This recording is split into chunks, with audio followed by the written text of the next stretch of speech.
Vous savez, sur YouTube, il y a plein de modes à la con qui apparaissent et qui disparaissent comme ça. Bah en ce moment, le meilleur exemple, c'est le 24 heures challenge. En gros, le but, c'est de se fixer une règle contraignante à tenir pendant 24 heures. Et apparemment, pour qu'une vidéo marche, il faut suivre ce genre de tendance.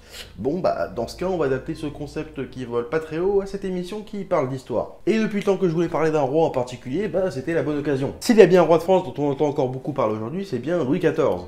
Et bon, pour ce qui est du 24 heures challenge, vous allez voir qu'il y a un lien avec la vidéo, je vais y venir. Mais avant ça, musique.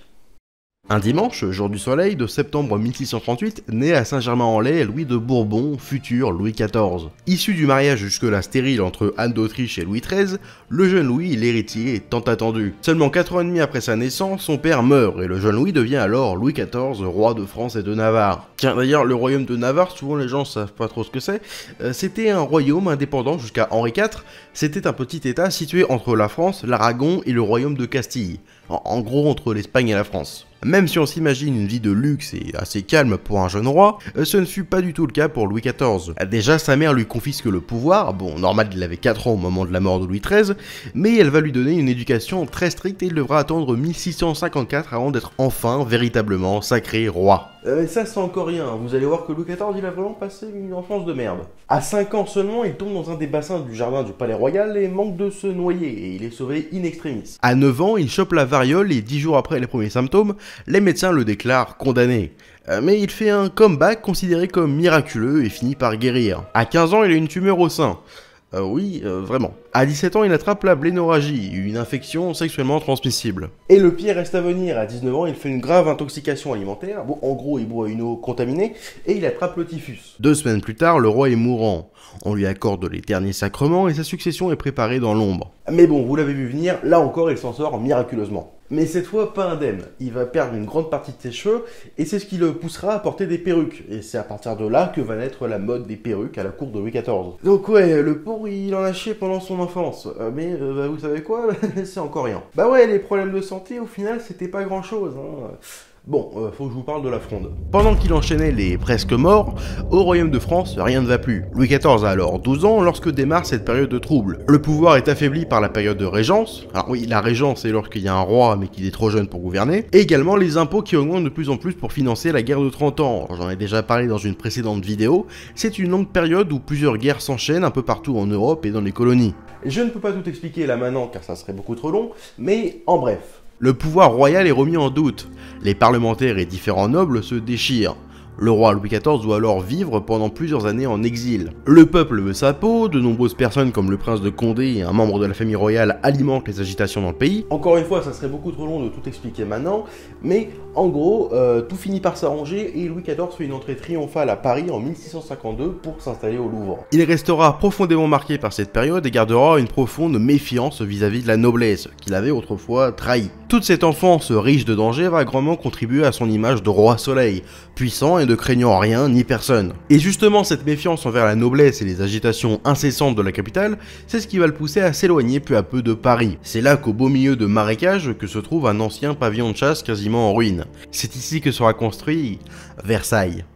C'est alors un chantier titanesque qui démarre à seulement quelques kilomètres de Paris. On construit effectivement ce château au beau milieu de marécages infestés de moustiques.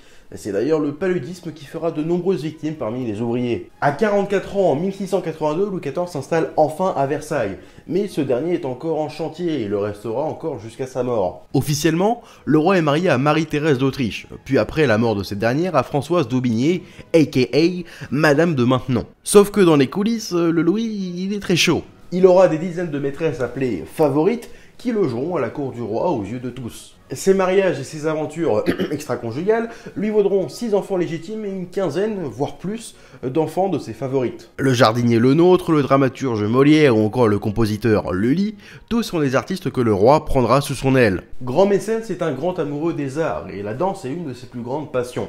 C'est le roi qui va un peu personnifier la monarchie française.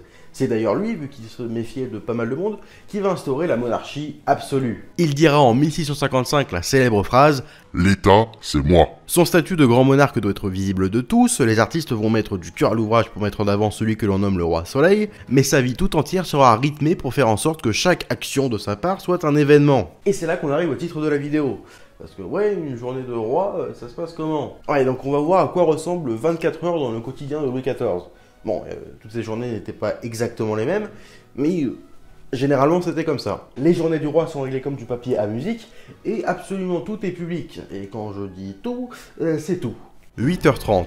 Le premier valet réveille le roi, après cela le médecin et le chirurgien du roi entrent, il est alors rasé et peigné quand entrent dans la chambre quelques autres personnages importants ou quelques privilégiés qui ont l'immense honneur de voir le roi s'habiller. À 10h, le roi salue ses courtisans avant d'aller à la prière, à la même heure chaque matin. À 11h a lieu un conseil des ministres, c'est là qu'il prend les décisions pour les finances, les guerres ou encore l'avancement des travaux de Versailles. À 13h, le roi mange dans sa chambre. En principe seul, mais dans les faits il aime bien convier quelques privilégiés, souvent les mêmes qu'au lever du matin. À 14h, le roi a fini de s'occuper des grandes affaires du royaume, il part alors soit en promenade avec les dames de la cour ou alors à la chasse. Mais il n'y a pas que de la détente lors de ses sorties.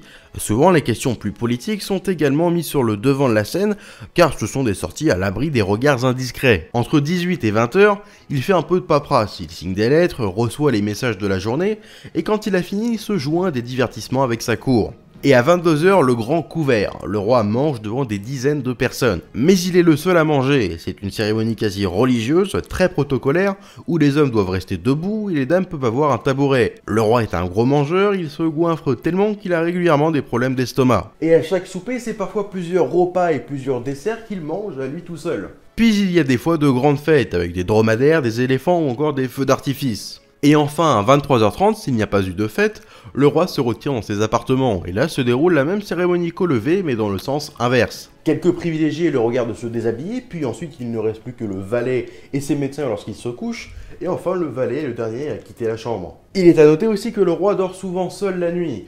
Des fois, il se relève pour aller voir sa femme ou l'une de ses nombreuses maîtresses. On raconte aussi qu'il avait pour habitude de se coucher avec une assiette de viande à côté de son lit, au cas où il aurait faim pendant la nuit. Ah oui, et pour ceux qui se demandent vraiment à quoi il ressemblait, bah c'était ça. Il avait en effet autorisé qu'on prenne des moulages de son visage pour le reconstituer en cire. Après 72 ans de règne, le plus long de l'histoire de France, le roi sait qu'il ne lui reste que peu de temps à vivre. Il est déjà malade depuis quelque temps. Le 1er septembre 1715, le roi Louis XIV s'éteint et laisse la place à son successeur, Louis XV. Après sa mort, la France est très endettée, 600 millions de livres quand même, à cause des nombreuses guerres que le roi Louis XIV aura menées. Mais la France en ressort grandie, il déclara quelques jours avant sa mort « Je m'en vais, mais l'État demeurera toujours ».